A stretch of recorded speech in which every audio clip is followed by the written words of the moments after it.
Chip Leer. Wildside. Welcome to Chip Leer's Wildside podcast. And you know what? Today is going to be so much more than a discussion on tournament fishing. I mean, yeah, we're going to talk about walleye tournaments because that's a big part of what I do and what my guest does.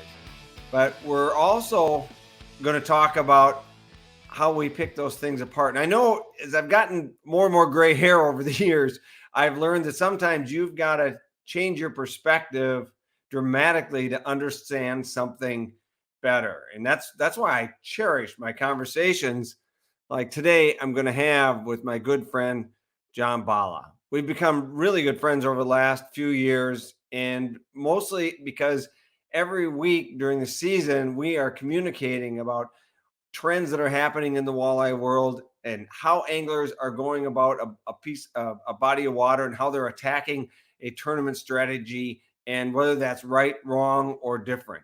And the thing about John Balla, who's on the show today, is that you can talk to him 3 times about the same tournament, and he continually is bringing up new information that makes you look at it from a new perspective that helps you understand how that tournament was won. And it's really interesting stuff. That's why today's guest, pro angler and walleye tournament analyst, John Balla, is going to be really interesting. I'm really excited about it. But before we get there, take a minute, visit the website, chipleer.com, and make sure that you don't miss an episode of this podcast. So register with us, join us here at Wildside. We'll keep you abreast. We're not going to inundate you with emails and junk and advertisements, but we are going to keep you abreast on a rare occasion of new episodes that come out and things that are happening that we think that you might find interesting. And while you're listening to this program, drop down, take time to review and rate the show. That helps us grow in our rankings. It also helps grow the sport of walleye fishing. So sit back and enjoy a statistical graduate school of walleye tournament fishing with pro angler and analyst John Balla. JB, it's great to have you here because at one point we weren't even sure we were going to get to this spot in the season. Yeah, this was a tough year, obviously, for everything that's gone on. For the initial tournament was going to be back in April or May, and now here we are. We just ended in October. So yeah, it's a miracle that the season was even finished. Yeah, no, it all started back in March as we started to shelter in place, but we sheltered in place through March. Delays in April, May, June. We finally hit the water in July, but here we are. It's November, and we have a clear view because we've got 2020 vision on 2020 in the rear view mirror. That was the idea. You got it. Yeah, it's an incredible year, and who knew just being average would be something to be accomplished at the end of this year. We'll get into that later. Well, you did. You teased a little bit when we first started talking about this.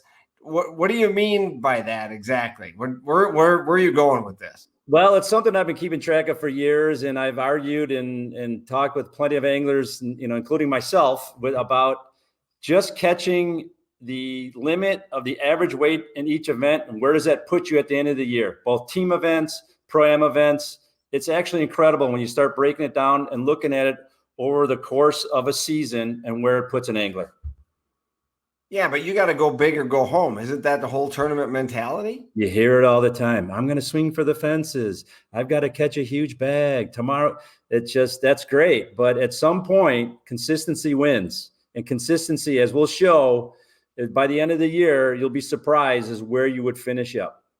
Well, what I love about this point in the season is we can look back, analyze the events. We can even go back and look at our pre-event predictions and see what came true, what did not come true. Most importantly, if you pay attention post-event, which that's what the best anglers do, you come out of here with some nuggets that are going to make you a better fisherman down the road. And 2020 it certainly has that. Oh, it certainly did. I mean, we kind of had everything, and you figure we had some tour veterans win. We had some rookies win. We had some, different techniques and were expected wins. So we're going to break it all down for sure. Well, let's do that. Let's just jump right into Green Bay, Oconto. We finally get this tournament underway in July. But leading up to this, all last year, 2019 was the year of John Hoyer. If you didn't know who John Hoyer was in walleye fishing, you did by the time 2019 ended. And there was another guy that had to take kind of a back seat for a season, and I'm not so sure that rested well. And maybe that's why he came out so hard at the first event of the season. And of course, I'm talking about Corey Springle. But we get to Green Bay, and what I think the most interesting thing was leading up to that. First of all, we come out of this, we have 121 pros at this event. So huge numbers of anglers showing up, ready to go to get into this event.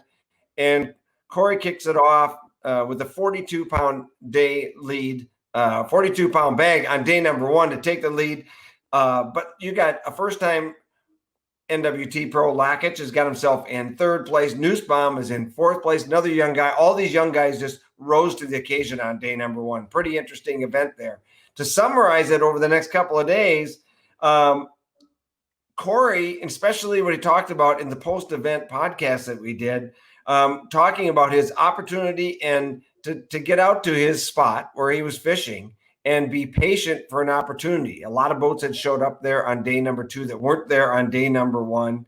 And he just kind of waited for his opportunity to get the baits where he wanted, how he wanted, when he wanted. And he only went through there a couple of times and ended up putting limits in the box and good enough to take home first place. I mean, that's what I took out of that event, was just a very patient and confident Corey Springle. Yeah, what kind of, going up to that event, we did a preview. We did a preview with Dean and Pat, Dean Arnellis and Pat and I, and kind of the predictions were 75 pounds, what Pat kind of came up with. And eventually he turned to be, right spot on. And, the talk was, is it going to be casting? The trend of late has been casting on Green Bay, casting shiver minnows, casting glide baits, casting rip and wraps, other rattle baits. So the talk was, what's it going to be? And there was also the talk, it was going to be pretty tough. And like you mentioned, we had the hottest guy on the planet, John Hoyer, finishing first, second, first in the last three events of last year, including a victory on Green Bay. So I'm sure Corey had an extra special motivation coming to this event. And what he did, he went back to traditional stuff that he's won a bunch of money on Green Bay. He went and started trolling spinners on structure. And what he was doing was specifically targeting these fish that were sitting by rock, big, giant rock, he mentioned. And you brought up your podcast, and I suggest to anybody that really wanted to dive into how he did this to go watch your podcast that you did, where he breaks it down for a good hour. He talks about everything that he was going through in that tournament. So check that out. But here you can kind of see he's pulling harnesses on some structure out on Green Bay. And the one thing I did notice was he had three on one side. You're allowed to troll 4 boards, 2 per person. And he had 3 on one side, obviously targeting a specific piece of structure. It's just things like that. It's things like what he mentions in this video about water clarity, water temperature, putting 3 on one side instead of 2 on each. Those just the small little things that this guy is doing over and over again to get himself in a position to win is incredible. And for him to come out on day one and just kind of say, hey, you guys might have forgotten me last year, but I'm going to tell you who's back this year. And he did it emphatically after this first event. And that's one of the things that he said in that podcast that you're referring to, is that you have to beat the walleyes even before you consider who's fishing the tournament. And was so interesting is many boats that showed up there on that second day, when you look at the footage that comes out of the television boats that were out there filming Corey, his patience and basically trolling around in abyss, waiting for his exact appropriate angle, time, that he can get the run at this piece of structure that he wanted. And he also made the comment that when he got out there in the morning, he looked in the water, he knew that conditions were perfect. It wasn't going to take him much. He just had to get his baits over that piece of structure and he was going to catch some fish. An amazing tournament nonetheless. And it came out. Did you learn any other lessons from that event? Well, yeah, let's take kind of a look, if we want to take a look a little bit about what were kind of some of the notes and things that I kind of came up with that, kind of stood out to me. Give me a second here. Can you see that, Chip? You got that? It's opening up right now. There we go. All right. You already talked about the winner. It took 77 pounds to win. He won $92,000. That's his 5th National Walleye Tour title leading up to the event. That was the 29th event. So he had 5 wins in 29 events. That was his 3rd time he's won an event opening up a season. His margin over second place was 17 pounds, and that's the largest winning margin in 29 events since 2013. That's a nugget that came out of this one. Another one, we talked about the winning technique already. He was trolling crawler harnesses with inline weights over big rocks. You saw in that video, big giant rocks. That's the 6th time out of 29 events that technique is won. Trolling spinners, crawler harnesses, as they call them. Days in the lead. He's led wire to wire. It's the 11th time an angler closed it out on day 2 to win. So 11 out of 29 times the day 1 leader finished the win on day 2. He's held the lead 6 times after a day's weigh-in with 5 victories. And second is Mark Kortz. He's held the lead 5 days after a weigh-in and with only 1 win, which is surprising there. Career earnings, that $92,001 puts him at $490,000. This does not include that optional side pot. This is strictly earnings and contingency money. $490,000 with 5 wins. John Hoyer, on the heels of last year's first, puts him in second at $242. Keenan, Gilman, Shakura. Interesting about Keenan and Gilman, Shakura. All 3 of those anglers only have 1 victory each, but look at how close Keenan and Gilman are to second place with just only 1 victory. That shows you how consistently those guys are finishing in the money. I'm sorry about that. So limits weighed. Limits is something that we teased about in the beginning of the show, Chip, about just catching a limit is so important over the course of a season. It doesn't much matter on some places where you have slots or 1 over 27 inches and stuff. You can kind of make up for that if you catch some really big giant overs. But year in and year out, season in, season out, event in, event out, catching limits matters. And there were only 11 anglers that managed to catch 10 fish, 2 5-fish limits out of 121 anglers. It's kind of close to the average for Green Bay. So we had 121 pros fishing this event, and there was 11 that brought 10 fish to the scale? 11 that brought 10 fish to scale. If I look really quick, I think, 10 of them cast a check. 10 out of the 11 cast a check. So, and after 29 events, the average number of pro anglers that catch a 5-fish limit or 2 days out of all the events is 37. That's it. And we're usually paying 30 some spots, right? Exactly. Now, granted, all 2-day limits don't necessarily cash a check. Depends on where we are, but generally most of them do. Correct. I'll give you that. Fish size makes a difference. Yeah. If you want me to keep going, I'll keep scrolling. So top 10s, Brangle notched his 9th and 29. Other significance, Jacob L. He's got his 4th. I want to point out Tommy Kimos here. He's with a 7th place finish. He took 2nd at last year's championship, and now he's got a 7th. So that's 2 in a row. He was getting hot leading into the next event. In the money, Corey has now cashed 19 checks in 29 events. It's almost 2 out of every 3. Keenan's got 18, Gilman 17. Hoyer now had the streak going at 4 in a row, the longest on tour at that moment. But the longest streak ever, it was held by the late great David Anderson. He had 7 in a row. He cashed a check in 7 tournaments in a row. I think Blosser's done 5 twice. Yeah. And that's about it. But then 7, David Anderson with the record. And then here, this is just what we talked about in the very beginning. So after this one event, Corey Sprangle, who did catch 10 fish, won the tournament with 77.48 pounds. But after the event, the total number of fish and the total number of weight caught turned out to be a 4.66 pound average per fish. If you were to weigh 10 of those, so 2 5-day limits, you would have finished with 46.6 pounds, 10th place, and you would have won $6,240. Amazing. That's absolutely. And the thing that you combine that with the most common discussion point in morning interviews, which was the attitude of the anglers, because we cropped up with this east wind. It was northeast winds, and I'm running through my head. They're all talking about how these winds are terrible, and they all backed off all their predictions coming out, what's going to happen to this event, and took themselves right out of the game, or at least perceivably so, right? I mean, there's always a winner. Somebody always finds them. That's why we have tournaments. But that was one of my things that I took away, is talking to the anglers in the morning, and how it felt like the air had, they let all the air out of the balloon because of the wind direction. Yeah, there's a couple of things that I've seen lately. The winners are keeping an even keel. Emotionally, they're not getting upset if they lose fish. It's part of the game. It's part of fishing. It's an inexact science. A fish biting your lure with a hook on. It's an inexact science. They don't all stay hooked up. You're going to lose them. But keeping your head mentally in the game, which Sprangel and Hoyer and Kimos, a lot of these guys have been doing over the course of their careers, there's a reason why they're finishing near the top almost every single time.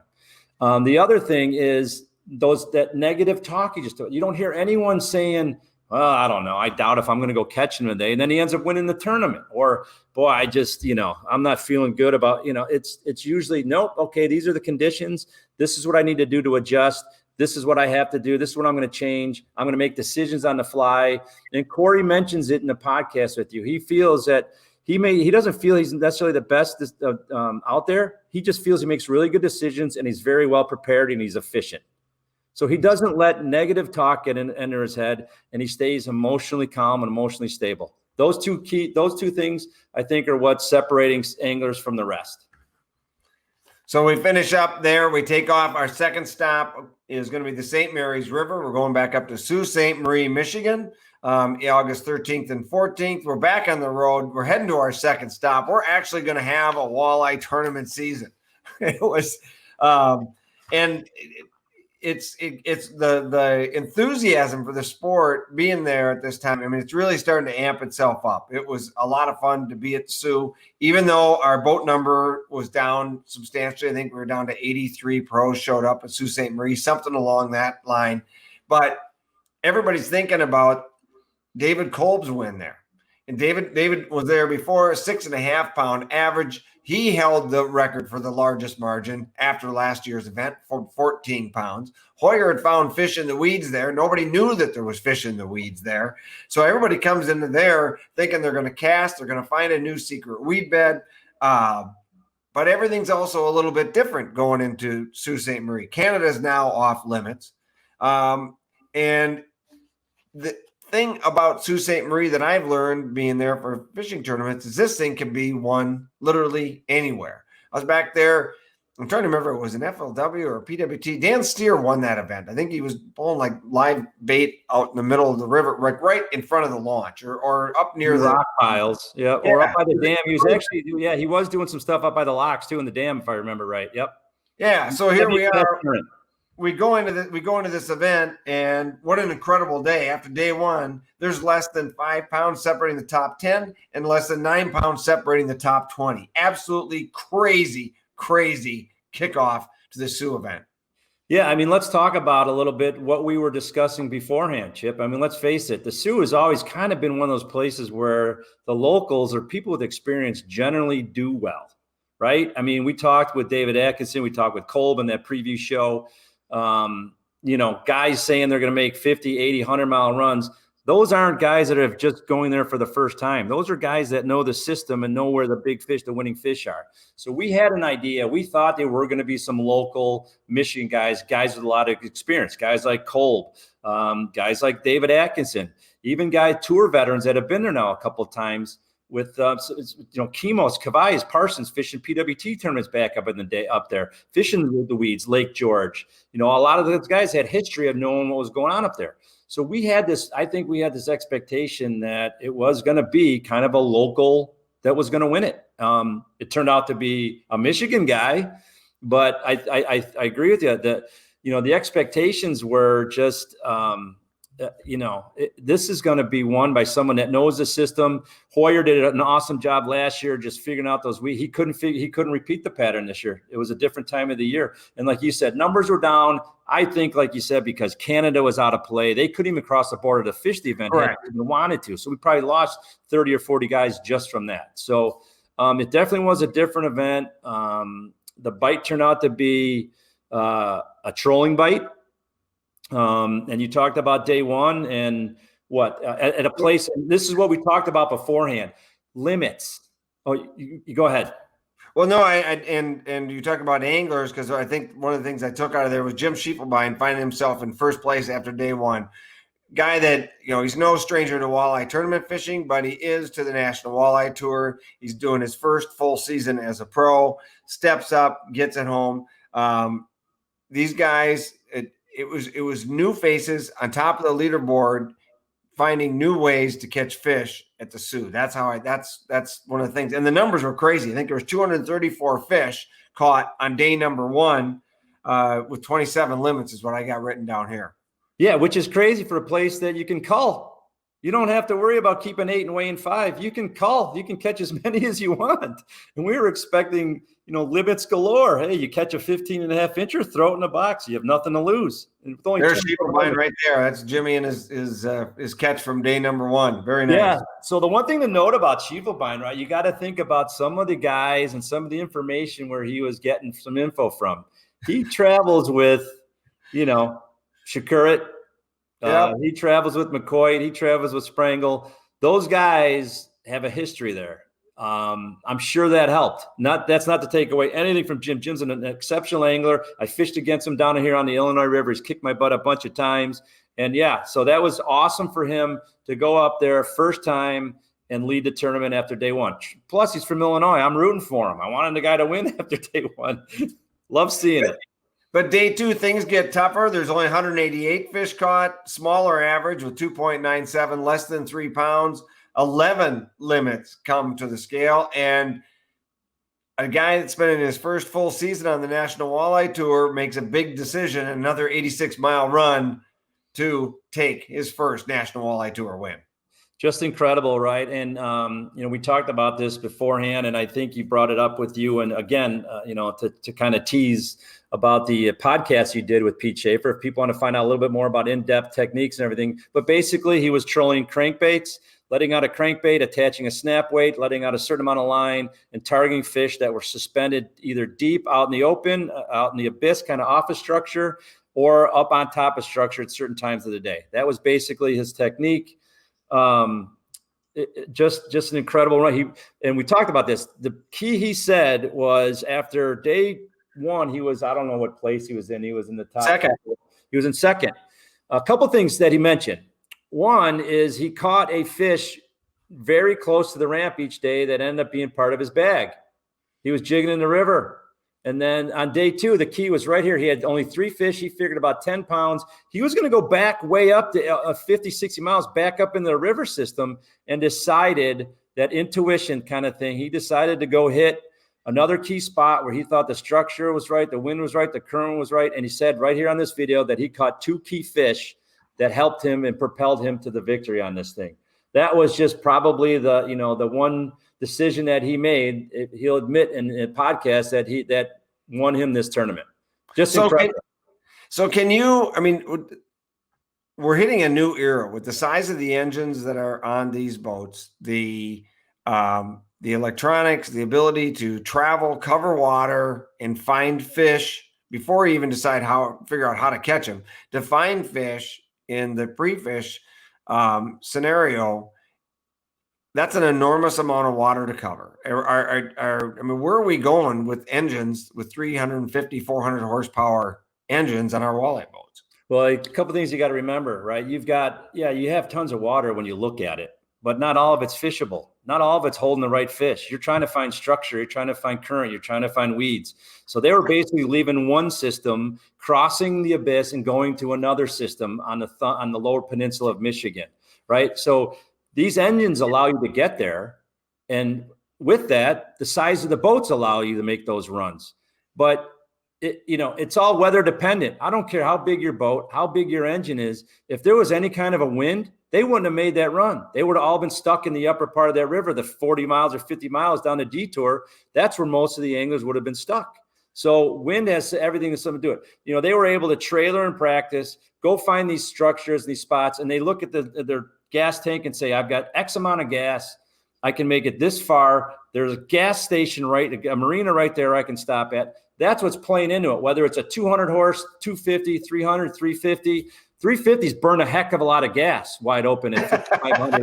At 5,500 RPMs, they burn a heck of a lot of gas. You know, if you want to sustain it, you got to stay at about 4,000 to try to, you know, push the mileage a little bit. But, you know, again, it's weather dependent. The boats, the motors together allow you to get there. But really, to me, and something like that, it comes down to weather, hands down. I know that I think we're in agreement. The turning point for Peter to win that tournament was the decision to do a little bit more trolling out on Lake Huron. But to me, the most interesting and overlooked piece is his combination of techniques that added to his bag every day. Everybody's going to talk about the trolling, but years from now, don't forget about the fish he jigged up to hoist that trophy. Yeah, he weighed 10 fish, 2 of which came jigging, which I love it. River, I mean, you know, when I heard about this, I'm like, gosh, you could have just stayed there and fished for 16 hours, 8 hours a day. He wouldn't have burned a thimble of gas. He was right there. But it just goes to show you an attitude like his. He just makes a 168 mile round trip, 168 mile round trip, and he's got time. He doesn't stop. You can cull. He's got 5 fish. I've got time. I know there's some fish here. I'm going to go try it again. And he catches 2 fish that contributed to his win and $80,380. That just goes to show you never give up. You always keep your head in the game. Options are always open. You have to have various techniques in your arsenal. You have to have different clubs in the bag, so to speak. Trolling, jigging, casting, rigging, whatever it is. Pete Schaefer showed he's got the versatility. He's got the mental toughness, decision-making ability, and it was a great win for a guy his first year on tour. Just awesome to see. So when John Balla looks back at this event, what nuggets did you pull out of this? I mean, is there any data that you crunched to determine what decisions got made on paper versus ones that were made instinctual that really separated anybody? Yeah, let's take a look again. Let's take a look at, let me know when you see it, Chip. There she's up. All right. So again, he wins in only his 3rd tour event. This was the 2nd of the year. He had fished one, he said previously, I think, Chip, right? A year or 2 ago. Years past. Maybe at the Sioux last year. He beats Tommy Kimos, which we'll mention in a little bit. Kimos, hot, 2nd and 7th in the last event, and now he's 2nd here. Vandermark, a local. So Michigan tour veteran who's been to the Sioux a bunch of times. We mentioned his winning technique. He was trolling crankbaits. It's the 13th time trolling crankbaits. This is the predominant technique that's won most events on the National Walleye Tour, trolling a crankbait in some fashion. The limits weighed. Canada was off limit, so there were fewer limits caught. But 80 out of the 82 anglers, only 10 in a place where you could unlimited cull. Only 10 guys managed to catch 5 fish limits for 2 straight days.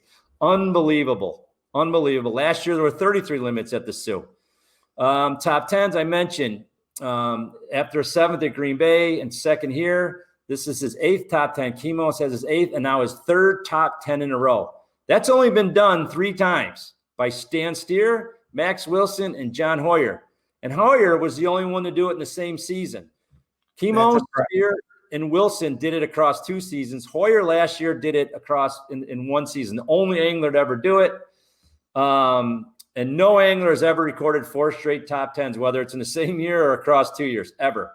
Stahusky got his 9th or his 5th career top 10, for finishing 9th.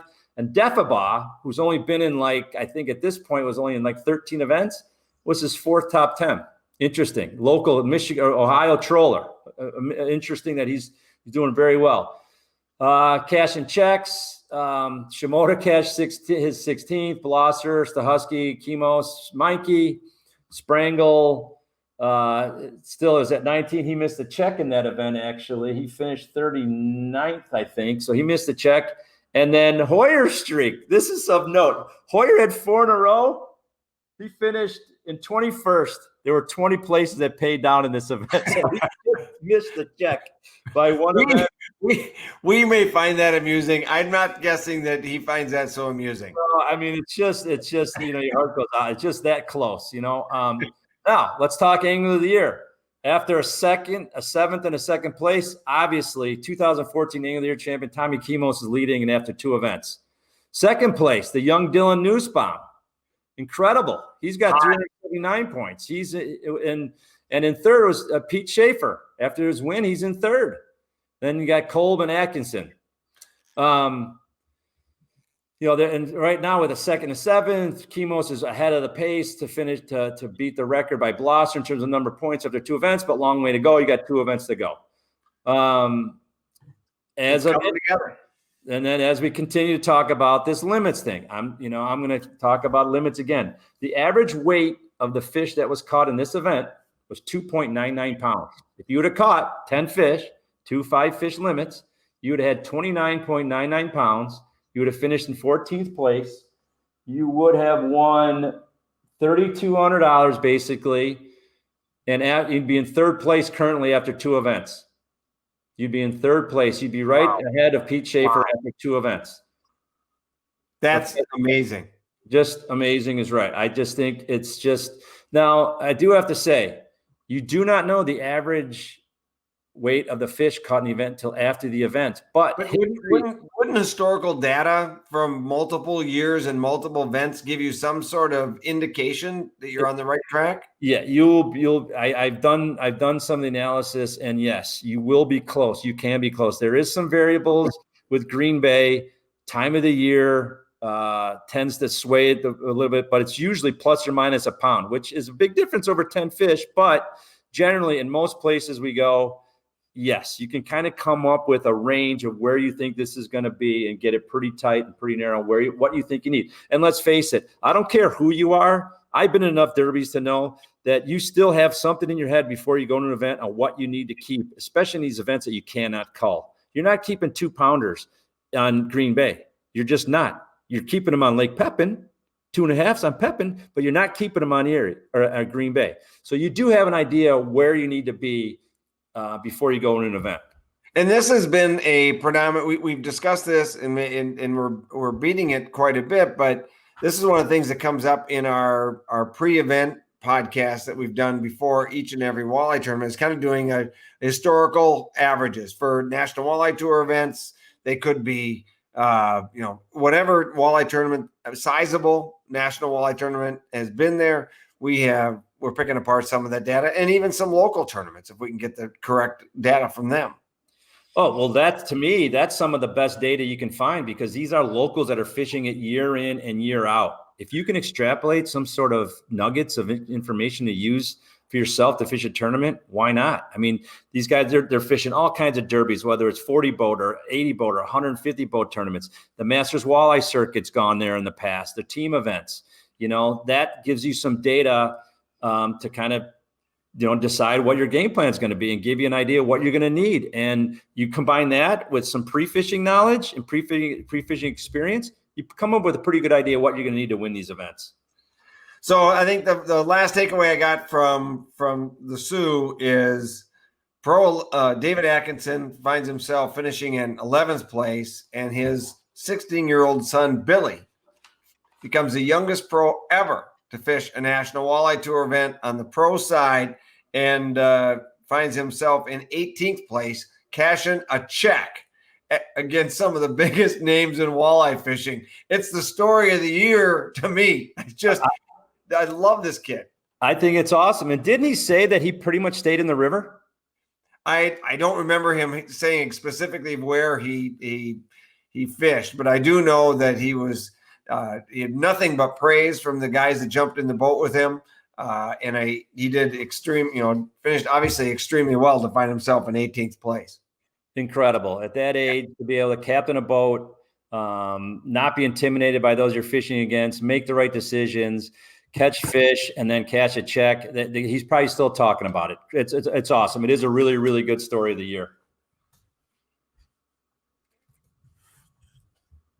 All right, so let's jump to Garrison, North Dakota, which we end up there at a time of year that it's normally our championship, right? Which worked out perfect, because we settle on this body of water, 360,000 acres to choose from, huge reservoir water. And what happens? It blows, gets cold. We wake up to frost on the boats during pre-fish. It's tough sledding out there in terms of the weather that's involved. But we're different than when we were here in the past. And when we were here in the past, we've had some huge limit numbers. We're not really sure what to expect this time. No, we talked about with Jacob Bell and Chemos before this one. And, the predictions were, not as long a runs, thank God. Some of the runs the year before, 110 miles. This was probably going to be somewhere 60 or less.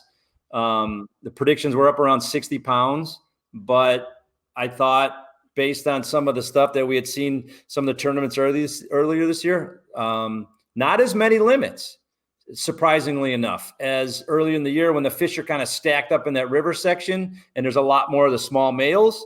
I think these guys know that they need the larger females and the larger males to win this event. So I think, those guys, Jacob did a really good job of basically saying it was probably going to be in the mid 50s to win this one. And the bite's a little bit tougher. And that tournament that was held earlier this year, he said it. He nailed it. He said there was something weird going on with the weather. It was just bad. It wasn't as Lake Sakakawea-like in terms of limits as it has been in the past. And so, it caught me by surprise too, the lack of limits that were actually caught as well. So what we have here, though, is we get to this event, and it is Gary Hodge takes the lead 24.99 after day number one. So he's got a 5-pound average going on there. But I think it was just huge numbers of really nice weights, I thought, coming out of this tournament. I think by the time it was over, there's 46 pros weighed over 15 pounds or something along that line. Is that right? I don't have that, but I've got on day one, there were 13 bags over 20. Okay. Very good. See, that's a big number. That's a big number of some really nice fish that came out of there. Of course, Cody Northrup finds himself on top, and of all this water to choose from, most of the anglers found themselves in the same zone around that Van Hook arm. Yeah, that was kind of the pre-tournament prediction, right? I mean, the Van Hook arm is ginormous as it is. It's huge. It could hold however many competitors we had. It could hold all of them in there. It's so gigantic. It's just finding the right pot of fish inside the Van Hook arm. And thankfully, like I mentioned, it's less than 110 miles away. It was a mere 60, I think, to get up to the back corner of 60 or more to get up in the back corner of Van Hook. So, yeah, quite a day. Anytime you're weighing over 20 pounds in a walleye tournament, you're having a good day. I don't care where you are. So what's your takeaways out of Garrison? Well, did you mention Cody winning that, right? You mentioned that already, and kind of how he did that. And you talk with him more in depth on your podcast. But if you want to pick apart his catch, we're more than welcome to. I think he was doing a combination of tactics to win. Yeah, I mean, you talked to him about this, right? He was doing a combination of number 9 jigging wraps, Rapala jigging wraps, and he's using a custom color. And I think he was saying like a green. Green was kind of his green, white or something. Yep. I think he mentioned. So he's using a combination of Rapala jigging wraps. Now he was locating fish on his electronics. He said electronics played a huge part in his winning and finding this fish.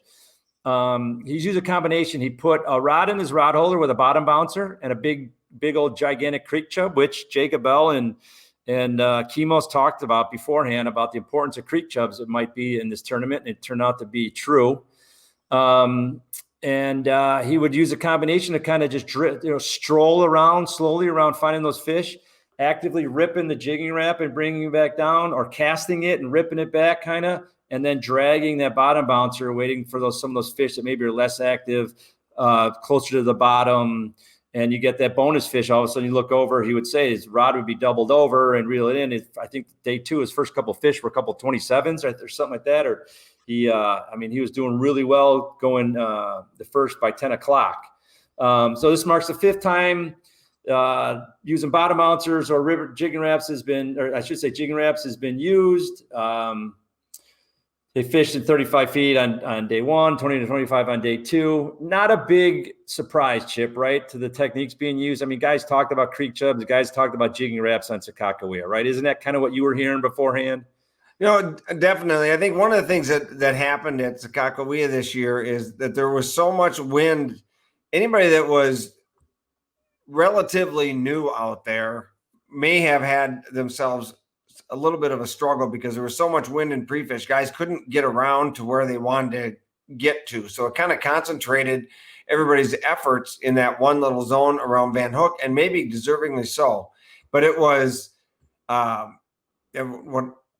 was interesting is I think boat control was a real big deal for Cody, and obviously picking apart a spot on a spot and being able to sit on that and pick it apart for 2 solid days to find himself in first when it was all over.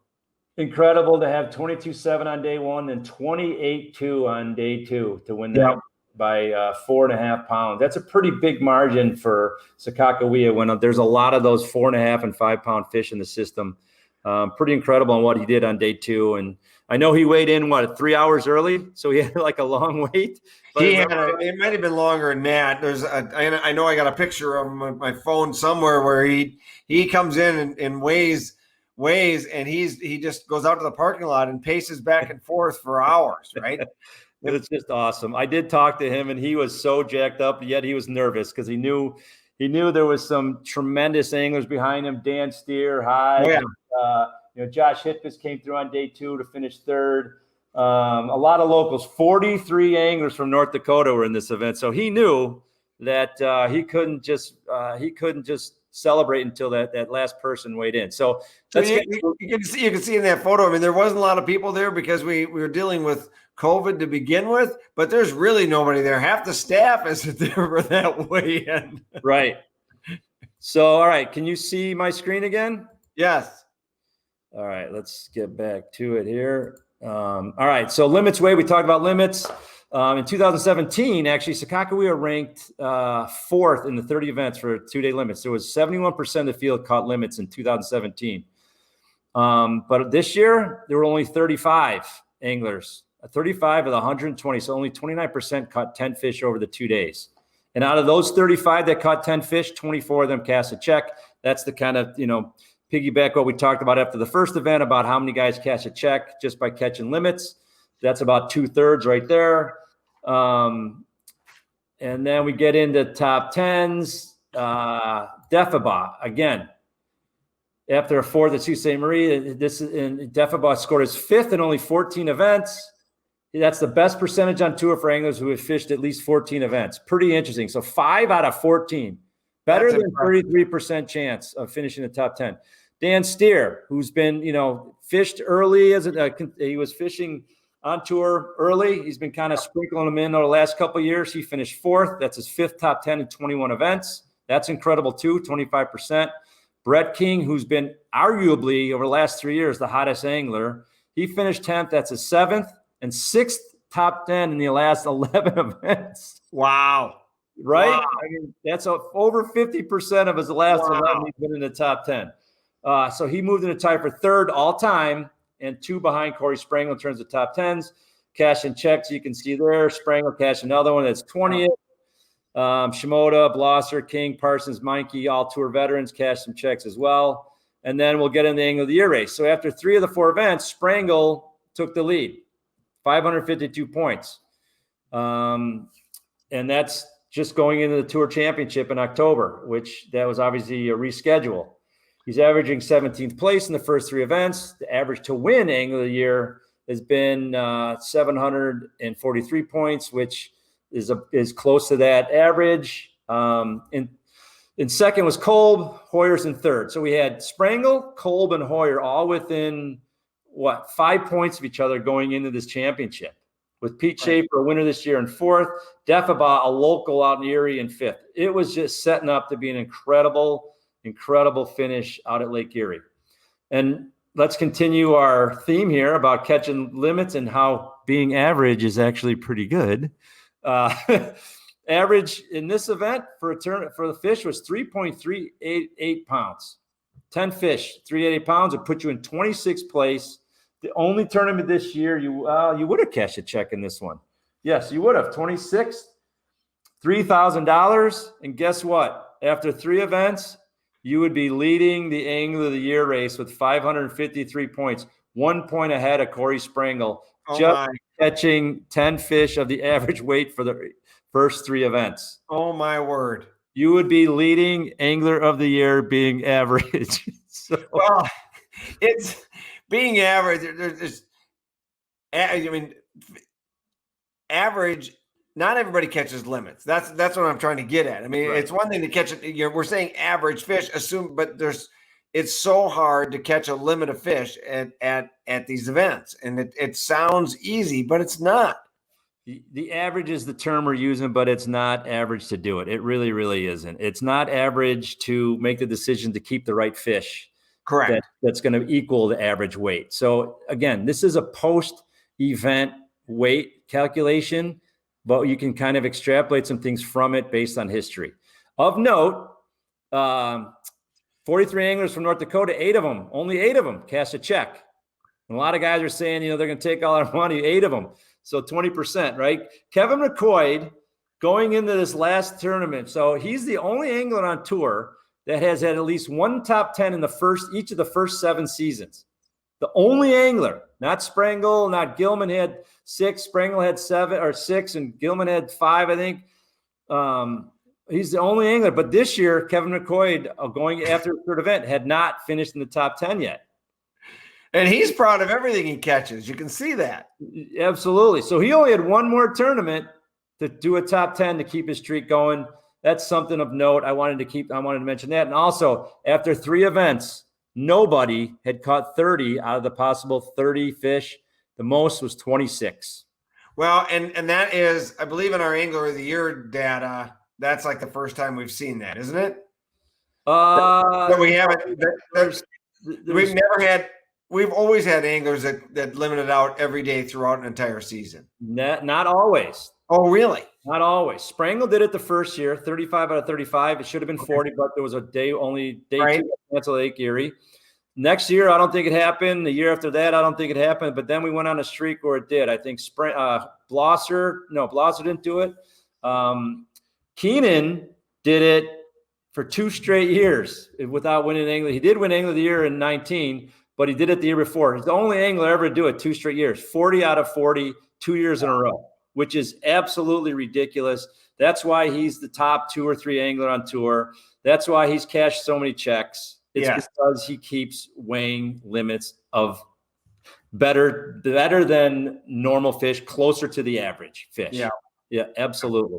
So this year it's not going to happen. It happened last year with Keenan.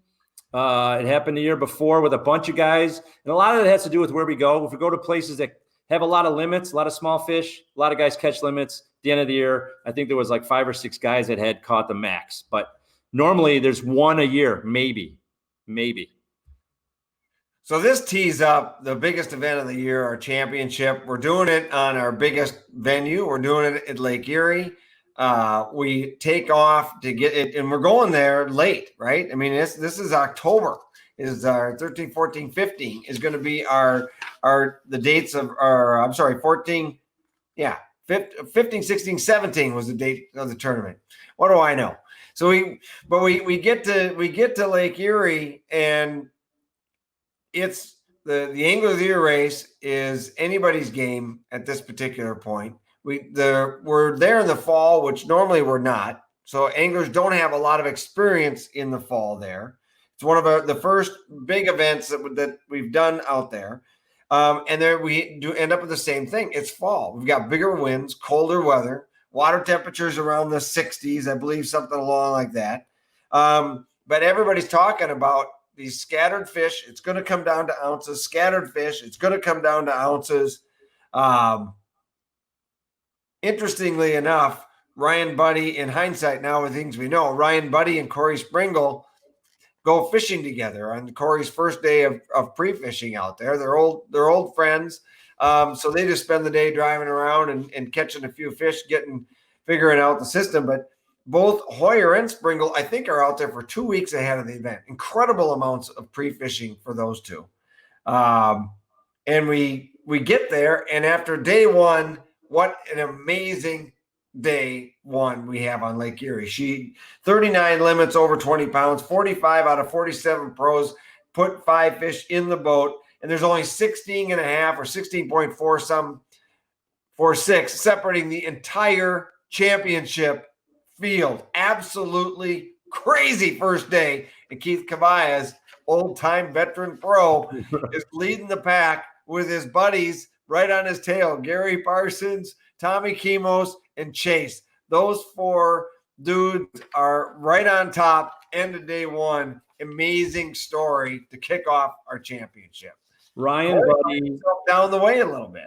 Ryan Buddy was spot on in our preview show, Chip. We all kind of said 75 pounds. I think he said 75 pounds first. It's like that's what he thought was going to win. It took 73, but he did say this was going to come down to ounce. And he had mentioned a tournament that was just out there that I think 1st through 21st place was only separated by like a couple of pounds. Everything was ounces. So he was spot on. This was everything you knew about Lake Erie, everything all of us have known about Lake Erie. I've been going out to Lake Erie since like 1984. And the giant fish that people were talking about back then, this just wasn't there right now.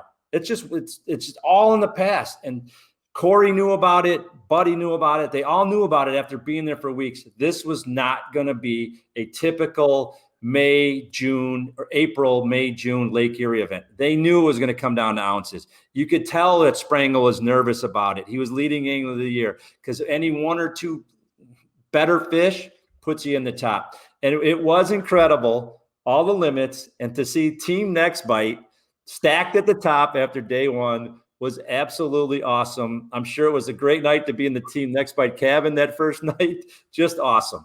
Well, and they got to live they got to enjoy it for a while because they found themselves in with a day off the next day as we headed into a blow day, right? So we had big wins. Day 2 gets postponed, backed up a little bit.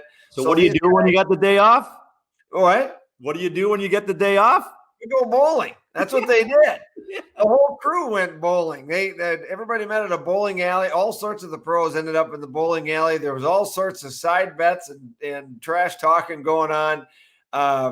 Quite the day in Huron, Ohio, as everybody was strutting their feathers, trying to decide how the next events were going to come. But there's so much fun with that. What I get out of it is I was lucky enough to jump in the boat with Ryan Buddy. I had pre-fishing, and I'd heard about this as I was getting out there, but it was another thing to actually see it. And that is just driving across Lake Erie for miles and miles and miles and watching fish on your graph, literally the entire drive and all over the water column. I mean, they were bunches of them. And then you'd hit pods of bait and there'd be fish there too. But there was just plain a lot of fish in a lot of places, and you could stop just about anywhere and get a bite. It was crazy.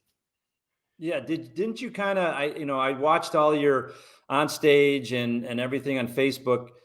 Didn't you kind of get that out of the anglers before this event? Didn't they basically tell you, Chip, there's fish everywhere. It's just a matter of catching whether one's 4.2 or 4.8 or 3.9. Isn't that kind of what you got out of the anglers?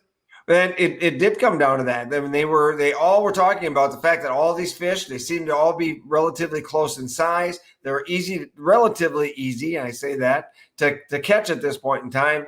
And it's just a matter of cycling through fish. Who can cycle the fastest? That's really what this came down to. Interestingly, we end up with a blow day.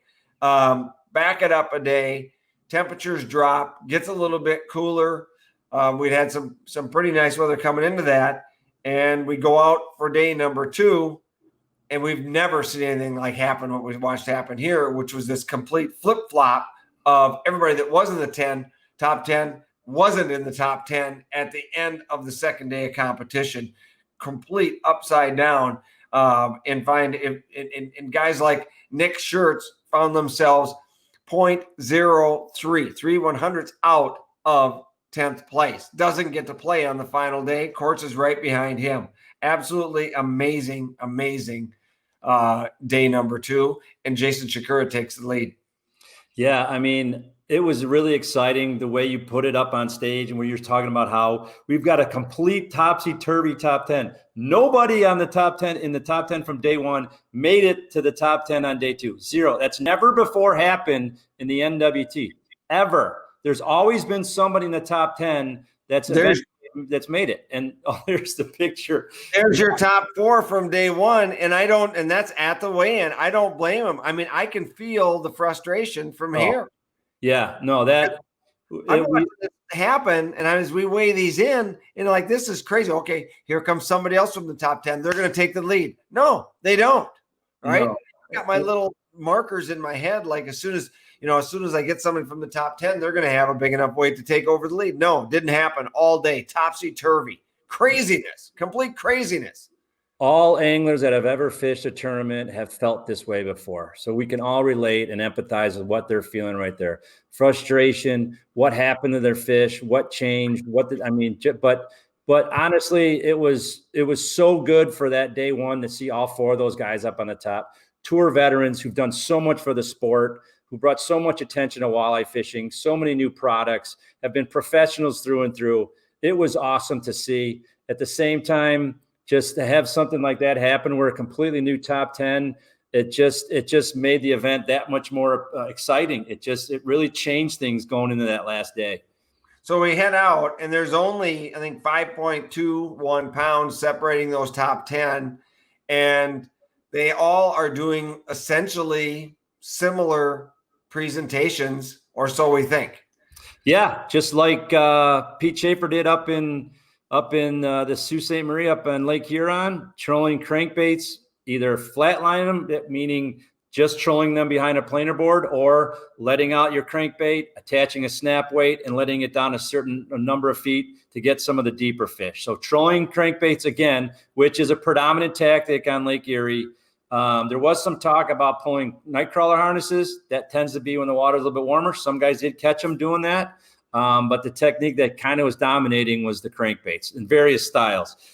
Reef runners, bandits, husky jerks. Those were the 3 predominantly used crankbaits in that event. What I did find interesting is I think both Jason and Corey commented on targeting fish at different levels inside the water column itself, and that led to what they think is the better bags that brought them up, just finding more aggressive fish on that final day, more aggressive, bigger fish. Yeah, I mean, a lot of these guys, they talk about going out to the weather buoy. The weather buoy was way out kind of towards the Canadian border, and the depths out there, it's 30, 40, 45 feet or whatever. So, yeah, they were finding pods of bait, targeting these fish that were either on the bottom and they weren't very active, or just early in the morning, they maybe started coming up as the sun came up. Corey mentioned that. So, yeah, it was all about trying to figure out that certain nuance that would give you a 5.5 or a 7 as opposed to a 4.5 or a 5. Those were the difference makers in this event. Every guy that did well talked about it, but they couldn't, no one really could, come up with a plan that said, this is what I had to do to catch a 7. It just wasn't like that. It was go through as many fish, cycle through all the 2-pounders and get rid of them to make yourself more efficient, and just hope for that 7 and that 6 and that 5, or you hope you landed on the right school. So we crowned Jason Shakura as tournament champion. Corey Springle wins Angler of the Year, something he's wanted for a long time. And I'm able to do, I don't know how many podcasts or post-event interviews I've done with Corey now, but quite a few. And then Jason and I had a really good podcast discussion after this event, and the things that I take out of it, besides a good understanding of what they did to catch the fish, both these guys, like Corey's attitude for Angler of the Year is, and you said it a while ago, doesn't think he's a better angler than anybody, but he has worked really hard at being the most efficient angler on the water. Therefore, his baits end up in the water in front of the fish for longer periods of time, because you're fishing under, trying to beat a clock, and then trying to outwit them quicker. You also learned I learned and listened to both these on how they handle adversity and make decisions under pressure. They both have an incredible ability to keep calm, analyze the situation, and make the best decision moving forward. For where a lot of us, when we are faced with adversity under pressure and a line breaks or a fish gets off or something that, unavoidable happens, it can take us off our game. And these two have the mental capacity to double down and stay focused that allows them to hold trophies like that. And that's some of the stuff that I want. Some of the biggest takeaways I'm taking out of 2020 is what it takes mentally and how tough you got to be mentally to compete on the National Walleye Tour. It's incredible. And if you watch all your podcasts, each angler that won this year seems to have the same temperament. I don't know Pete Schaefer, but he seemed very calm on camera. I know Corey, I know Jason, I know Cody, and they're all the same. Very even keeled. They don't get emotionally highs and lows, very even keeled. And we talked about it earlier in the show, right? We talked about it, how important that is to stay mentally level, grounded, allow yourself to make decisions, keep your head clear, stay confident, make decisions, make the right choices, and be efficient and be as efficient as you possibly can as an angler. And that includes being efficient in reading your electronics. You're not fishing when you're looking at your electronics, but you are being efficient to try to find the right pieces of structure or fish suspender, whatever it is, that piece you're looking for. Being efficient with your electronics is just as important as being efficient with your tactics. So what did you take away from Lake Erie?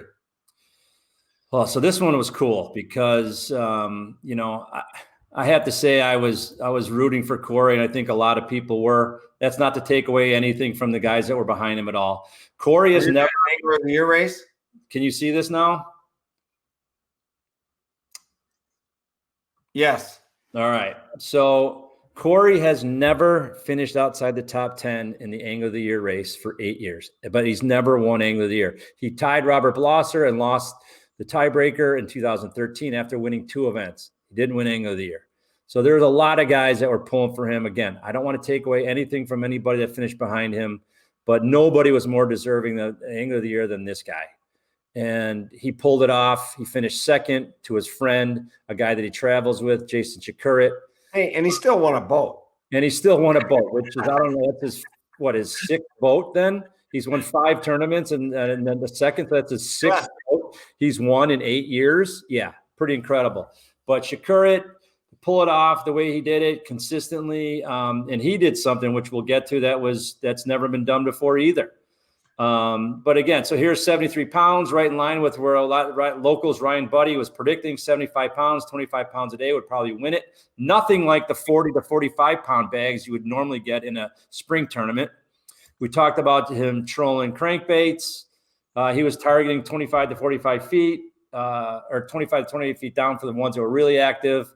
And he gets into it more with your podcast with you about what he really was doing. Limits weighed. Normally Lake Erie is just everyone catches them, and this held true. 45 out of 47 5 fish limits on day 1, 40 on day 2, 39 out of the 47 weighed 10 out of 10, 83% of the field. That's just the way it is on Erie. There's 121 million fish out there. You could probably catch them with a spark plug with a hook on it. So whatever it is, you'll catch them out there. So then we go in the top 10. Shakura scored his 7th, Sprangle his 10th. And interesting, Ken Anderson got his 3rd, which is 2nd championship top 10 in a row, which matched his brother, who's also got his 2nd championship top 10 in a row. Incredible. Day 3 cuts, to remind everybody, normal tour events are 2 days. The championships are after 2 days. The top 10 finish the 3rd day. So that's the top 10 finished on day 3 on the championship. Brett King had his 8th, including 7th in his last 12. We talked about Sakakawee at 6 and 11. He got another one here, 7th in his last 12 events. Incredible. That's 7 top 10s in 3 years. Brad Davis and Justin Schneider, of note, those guys have been just stalwarts on tour. They've been loyal and committed to the tour since it started. Their first top 10s. Great to see them do well at that event. Checks. Corey, 21st and 32. 2 out of every 3 events. Incredible. So that means what? 6 out of every 9 events he's cashing a check, or just incredible. 8 out of 12. Wow. So 8 out of every 3 in 3 years he's cashing 8 checks. Other checks, Shakura is 15th. He's moving up. Ken Anderson, who's been very, very consistent, is 14th. Just hasn't had a lot of top 10s. He's got his third, but he's got 14 checks. Courts, King, Nick Schertz, Schneider, and Brad Davis. And then we go into the Angler of the Year race. Again, Corey Sprengel wins his first in 8 seasons. He had a first, a 39th, an 11th, and a 12th this year. So he almost had 3 top 10s, a first, 11th, and 12th, 13th average, 751 points. So in finishing second, this is the highest an eventual Angler of the Year winner has ever finished at the championship. The highest. Because to this point, an Angler of the Year has never made the top 10 on the final day. Is that right? No, we had the last 2 years. Up until the last 2 years, nobody had, but then Brett King did it 2 years ago. Got it. And Keenan did it last year. Very good. This is the highest anyone's ever finished the championship. And of note, no Angler of the Year has ever won the championship in the same season. Ever. It's never happened. So maybe that's a goal next for somebody. Career earnings. This is what I mentioned earlier. Jason Shakura did something that's never been done before. He's the first to ever win 2 championships on the National Walleye Tour. It's his second tour victory. Both have been championships, so he's winning the right events. He's got 2 of them that moves him in the second place. His friend behind his friend Corey Sprengel, who now has almost $572,000 in earnings in 8 years on tour. Hoyer, another multiple winners in third. But like I said before, Keenan and Gilman with only 1 win each. Look at how close they are to 2 tournament winners. It just shows you how many checks they've cashed and how well they've done. Just incredible. And they didn't fish this year. And they only fished 1 event this year. Right. Yep. Right. So right now, Joe Okada and Stahusky are the 2 anglers that have won the most money without winning an event. So there you go. And now I'm going to guess they're happy for the money, and they really want that last column to get a mark in it. Probably, right? And there's a lot of guys rooting for Joe. And then notes of interest. So we mentioned before, none of the top 10 from day 1 made it to day 2.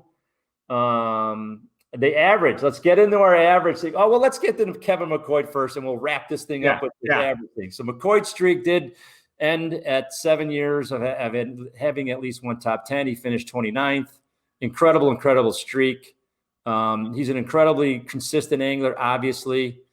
The most fish weighed in this year was 36 out of a possible 40, and that was shared by 5 guys. And I did not include day 3, the championship. I've never done that in the stats, but again, let's get back to the average. Remember, we'd be leading in the year. You can't. I was corrected after this event because I was sad to see that end, and then Kevin reminded me, as well as his son did, that there was a Mccoy inside the top 10. He just wasn't wearing a pro jersey on that side. His son Eric ended up in the top 10 on the co-angler side, and is most likely going to be putting on a pro jersey for 21. That is awesome. The Mccoy household still has another top 10, 8 years in a row. Good for them. That's awesome. They'll be talking about that on Thanksgiving. Yeah. Awesome. So you're coming in this event. If you would have weighed 10 fish of the average, you'd be in first place leading Angler of the Year. And this one, if you would have weighed 10 fish, the average was 4.249. 10 fish would be 42.49 pounds, or 21st place. This is the only event you wouldn't have cashed a check. Wow. And you would have finished. So let's see here. What do I got? Here we go. Can you see that? You have to be kidding me.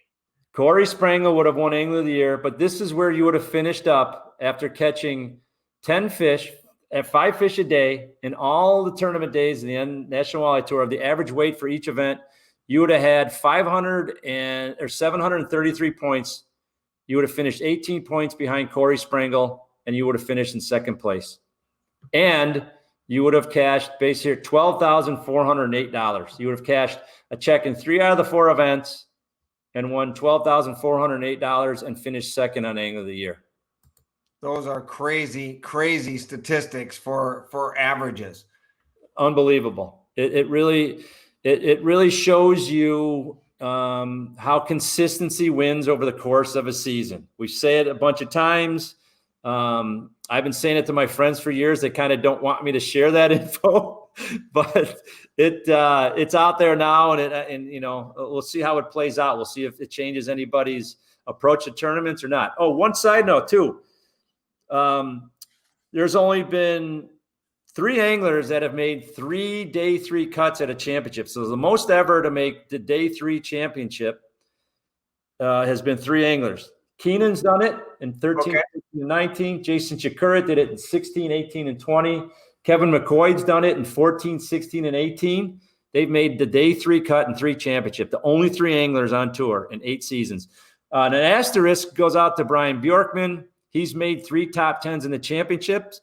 One of those was when we were cut short on day 3 and 17 when Dean Arnoldson won. It was only 2 days. So after 2 days, he finished in the top 10. But kudos to him for 3 top 10s in the championship.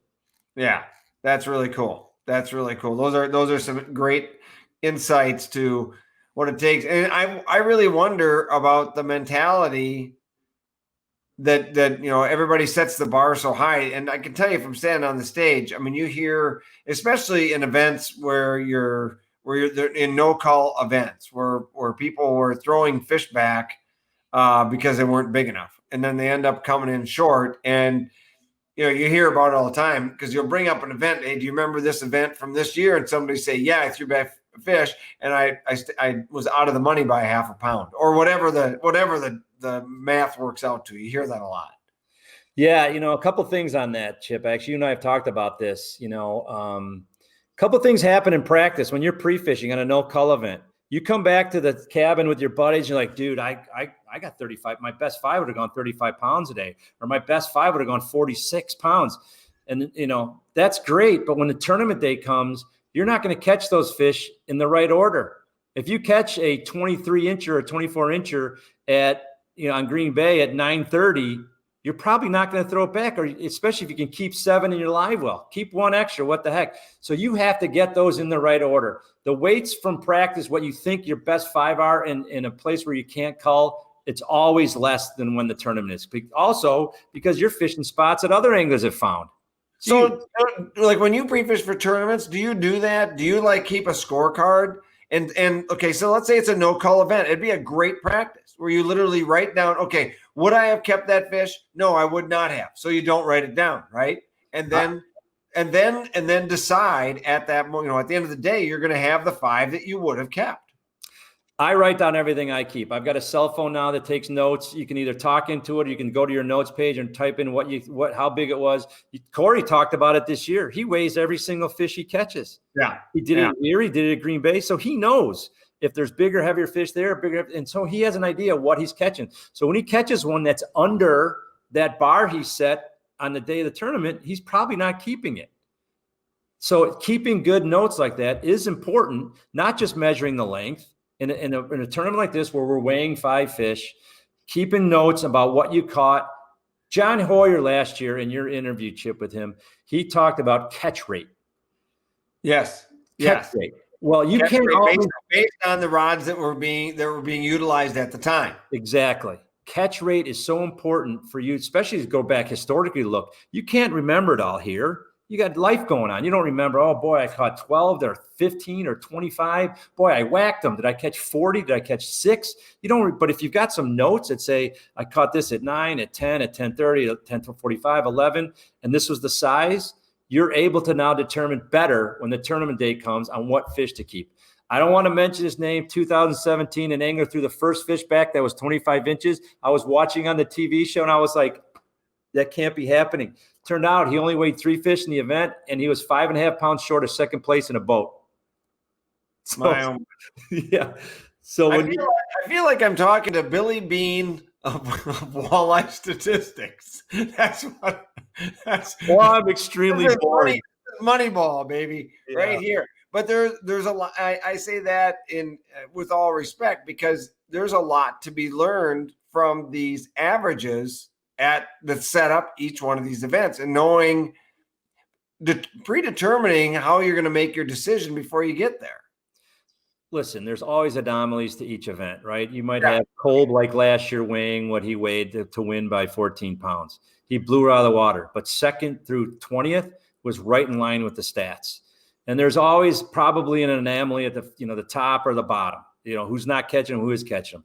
But in between, in the meat there are just with that many data points, with that many people giving you information, why wouldn't you take a look at it and say, this is what's going to help me not only in this event, I might be in 15th, I might be in 14th after the second event, and then I'm 20th at the third event. But guess what? I'm leading Angler of the Year.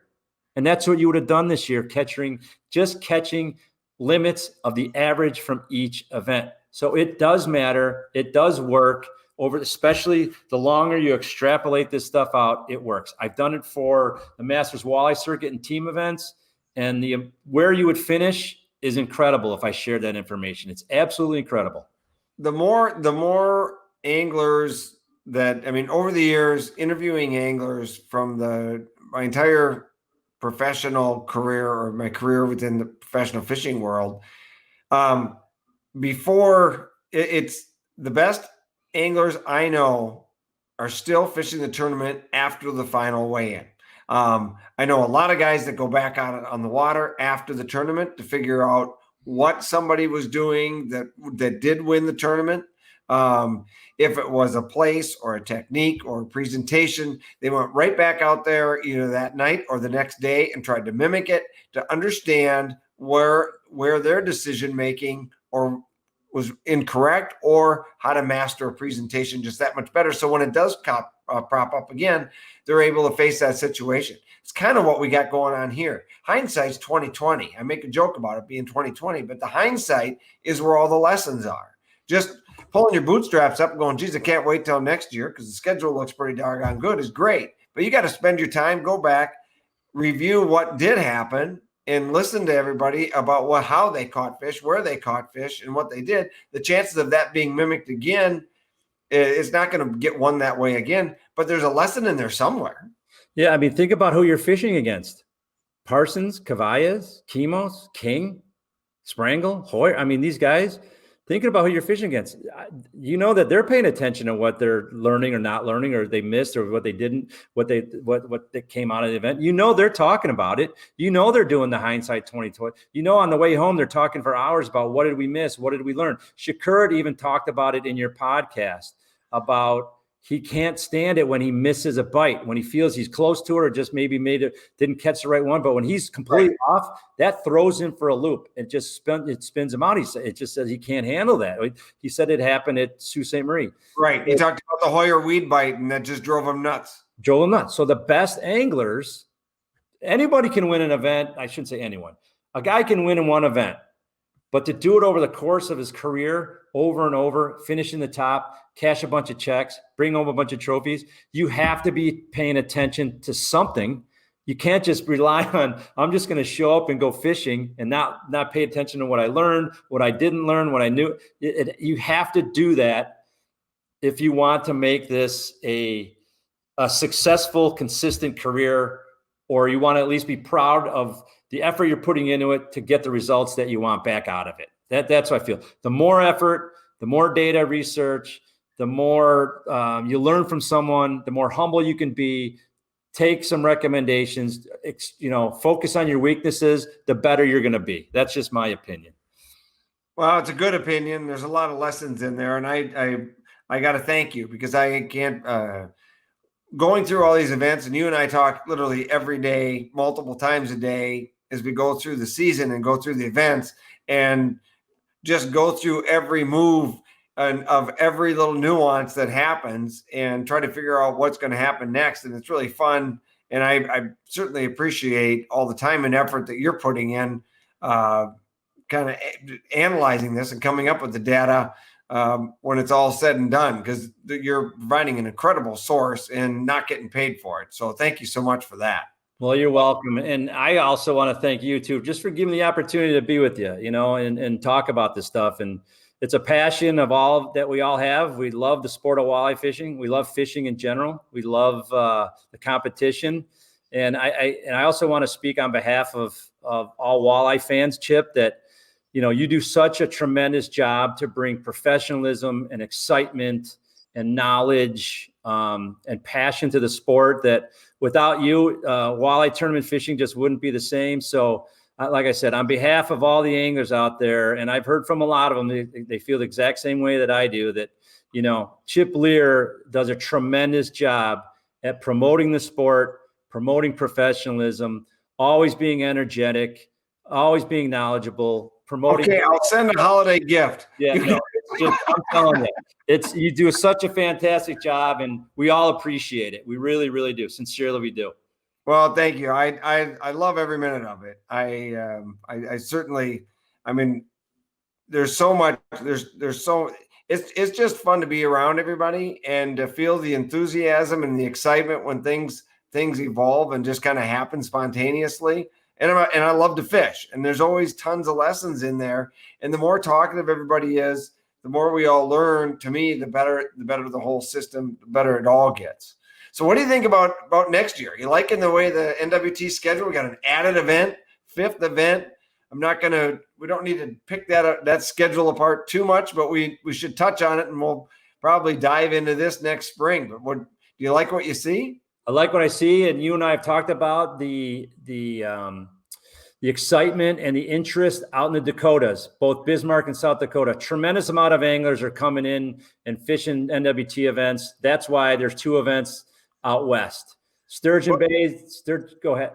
No, because it is Missouri River in April. We've talked about this. This could be just absolutely huge number wise. It's going to be really fun. But I mean, what a season to go April, May, June, July, and then September championship on a relatively smaller body of water. What I'm most excited about is you've got to earn your way to that championship. It's a no fee entry for the top 40 pros throughout the entire season, and they got a chance to win the biggest prize pool of the year with $100,000 guaranteed first place prize.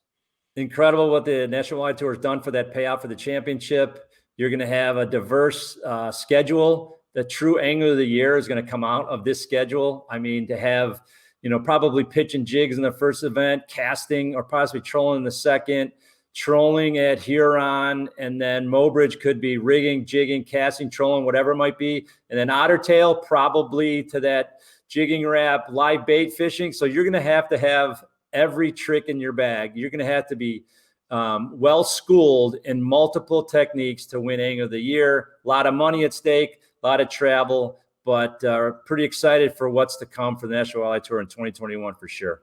Well, and tip my cap to the crew, Christy and Anthony and Amanda and everyone who worked so diligently to get us even off the ground in 2020, because there was a period of time there in April I wasn't sure we were going anywhere. I really didn't know for a while there, as all of us. But it's been a great season. Thanks, JB. Good to see you. And we will. I look forward to the next time we're able to sit down and pick apart the 2021 schedule on the National Walleye Tour. Thanks, Chip. Thanks for having me. Thank you. Thank you for taking time to enjoy this episode, or at least I hope you enjoyed this episode of the podcast. And you're going to want to sit back and take some time and ponder the numbers a little bit. Maybe they affect you differently than other people. Might affect how you change your tournament fishing strategy. Maybe there's ways that you learn that you appreciate and can observe walleye tournaments or fishing tournaments in general differently moving forward from some of the information that John provided. And you know what? Please let me know. Get to chipleer.com, get a hold of me, or message me through social media. It's easy to find me. And let me know what your thoughts are. What do you like? What don't you like? Maybe you got some show notes. Maybe you got some ideas for shows. Open and honest to keep this conversation going amongst us. I want to know what you like so I can better cater this information for you. Before you get there, be sure to drop down, rate, review, and share this show. It'll help grow us in the rankings. It's going to help grow walleye tournament fishing in general across the board. Thank you so much for joining. And remember, be your best.